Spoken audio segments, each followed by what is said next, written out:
കേരളത്തിൽ എന്തായാലും ക്രിസ്ത്യൻ സമുദായത്തെ കൂടെ നിർത്തുവാൻ ബി.ജെ.പി. ശ്രമിക്കാൻ തുടങ്ങിയിട്ട് കുറെ കാലമായി എന്ന് നിങ്ങൾ പറഞ്ഞുകൊണ്ട് മാത്രം മതിയോ? അതിപ്പോഴും ഒരു തുടർന്നുകൊണ്ടേയിരിക്കുകയാണ്. അതിനാണ് ഈ ക്രിസ്ത്യൻ ഔട്ട്റീച്ച് എന്നൊക്കെ പറയുന്നത്. വിജയം കാണുന്നില്ല.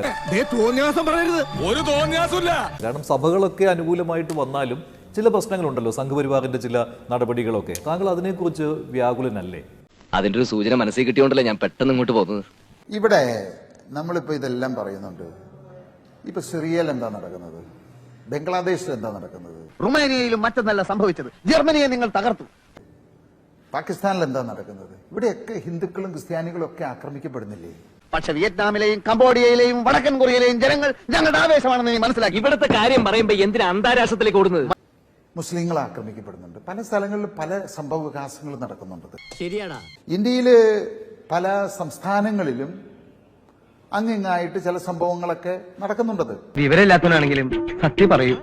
പക്ഷെ അത് കുറെയൊക്കെ മാധ്യമങ്ങള് അതിനെ സൃഷ്ടിച്ചെടുത്ത് വളച്ചൊടിച്ചൊക്കെ അത് പ്രസിദ്ധപ്പെടുത്തുന്നുള്ളതാണ്. നീ പറഞ്ഞത് ശരിയാ, കള്ളം പറയേണ്ട കാര്യം നിനക്കില്ല. ഇന്ന് കേരളത്തില് ഏതെങ്കിലും പള്ളികളോ അമ്പലങ്ങളോ ആക്രമിക്കപ്പെട്ടിട്ടുണ്ടോ? പക്ഷെ ഇവിടത്തെ സ്ഥിതി കൂടി ഒന്ന് ആലോചിക്കണ്ടേ?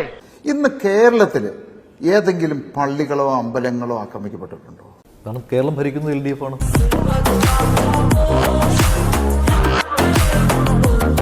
അല്ല UDF ആയിരുന്നു. അങ്ങനെ മാറി മാറി ഈ സംസ്ഥാനങ്ങളിലൊക്കെ കോൺഗ്രസ് ഇല്ലേ, മറ്റു പാർട്ടികളില്ലേ? എന്തുകൊണ്ട് അവർക്ക് തടയാൻ പറ്റുന്നില്ല? ക്രൈസ്തവ സഭകൾ പറയുന്നത്, അവർ കഴിഞ്ഞ ദിവസം ഓർത്തഡോക്സ് സഭ ഇക്കാര്യം പറഞ്ഞിരുന്നു. ഞങ്ങൾക്ക് BJP-യോട് എതിർപ്പില്ല, മോദിയോട് എതിർപ്പില്ല, അവരെയൊക്കെ ബഹുമാനിക്കുന്നു. എന്തൊക്കെയോ വിട്ടുമാറാത്ത സംശയങ്ങൾ എന്നെ അലട്ടുന്നുണ്ടായിരുന്നു. പക്ഷേ ഈ ക്രൈസ്തവ വൈദികർക്ക് നേരെ നടക്കുന്ന ആക്രമണങ്ങൾ, പള്ളികൾക്ക് നേരെ നടക്കുന്ന ആക്രമണങ്ങൾ, ഞങ്ങൾക്ക് അതിനോട് യോജിച്ചു പോകാൻ പറ്റില്ല. ഇത് മാത്രമാണ് എതിർപ്പെന്ന്. ഇതാണോ പ്രശ്നം? അപ്പോൾ ഈ എതിർപ്പ് താങ്കൾക്കില്ലേ എന്നുള്ളത്? നമുക്ക് ഇപ്പോ സിറിയയിൽ നടക്കുന്നതിന്, എത്യോപ്യയിൽ നടക്കുന്ന, ബംഗ്ലാദേശിൽ നടക്കുന്ന കാര്യങ്ങൾ മോനെ ഇനി ഞാൻ കൊന്നുകളയും. നീ എന്ത് പറഞ്ഞാലും എന്തിനാണ് അമേരിക്ക പോകുന്നത്? നമ്മളിവിടെ ഇരുന്ന് ചർച്ച ചെയ്താല് എന്തെങ്കിലും പരിഹാരമുണ്ടാവും? ഒരല്പം മട്ടുണ്ടല്ലേ? എന്നെ സംബന്ധിച്ച് ഇന്നിപ്പോ ഈ NDA-യുടെ ഒരു ഭാഗമായി മാറി. ഇന്ന് വരെ കേരളത്തില് അങ്ങനെ ഒരു സാഹചര്യം ഉണ്ടായിട്ടില്ല. ഒരു പള്ളികളും അമ്പലങ്ങളും ആക്രമിക്കപ്പെട്ടിട്ടില്ല. ഞാൻ ചോദിച്ചാ ഒരു സമുദായങ്ങളും ആക്രമിക്കപ്പെട്ടിട്ടില്ല. ഇവിടെ ഹിന്ദു ആയാലും ശരി, ക്രിസ്ത്യാനി ആയാലും ശരി, മുസ്ലിം ആയാലും ശരി, ആരും ആക്രമിക്കപ്പെട്ടിട്ടില്ല. അതെന്തിനാടാ പന്നിപ്പ പറഞ്ഞത്? അല്ല, പിന്നീട് വരെ അവസരം കിട്ടിയില്ലെങ്കിൽ അത് ഒരിക്കലും ഉണ്ടാവില്ല എന്നുള്ള ഉറപ്പ് എനിക്ക് നൽകാൻ സാധിക്കും. അതിന്റെ ഓർമ്മയ്ക്കാണ് ഈ വെള്ളയും വെള്ളട്ടിരിക്കുന്നത്. ഞാൻ എങ്ങനെയുണ്ട് സാർ? ഞാൻ എഴുതിയ നാടകത്തിലെയാ. ആദ്യമേ പറഞ്ഞു ഞാനൊരു വ്യവസായിയാണ്, ഞാൻ രാഷ്ട്രീയക്കാരനല്ല എന്ന്. ഈ വ്യവസായികളുടെ ഫസ്റ്റ് ചോയ്സ് എന്ന രീതിയിൽ ഇപ്പോൾ BJP കടന്നു വരുന്നുണ്ട്. അപ്പോൾ അതുകൂടിയാകില്ലേ ഈ ബന്ധം? ഇങ്ങനെ നാണില്ലാത്ത ഒരമ്മ. ഇതിൽ വ്യവസായവും ഈ രാഷ്ട്രീയമായിട്ട് എന്താ ബന്ധമുള്ളത്? എന്താ ബന്ധമെന്നോ? പലരും വിചാരിക്കുന്നുണ്ട് ഇതിപ്പോ ഞാൻ NDA ചേർന്ന് കഴിഞ്ഞാല് എനിക്ക് വ്യവസായി എന്നുള്ള നിലയ്ക്ക് ഒരുപാട് നേട്ടങ്ങൾ ഉണ്ടാവും എന്നുള്ളത്. കാര്യം സത്യമാണെങ്കിലും എനിക്ക് അംഗീകരിച്ചു കൊടുക്കാൻ പറ്റുമോ?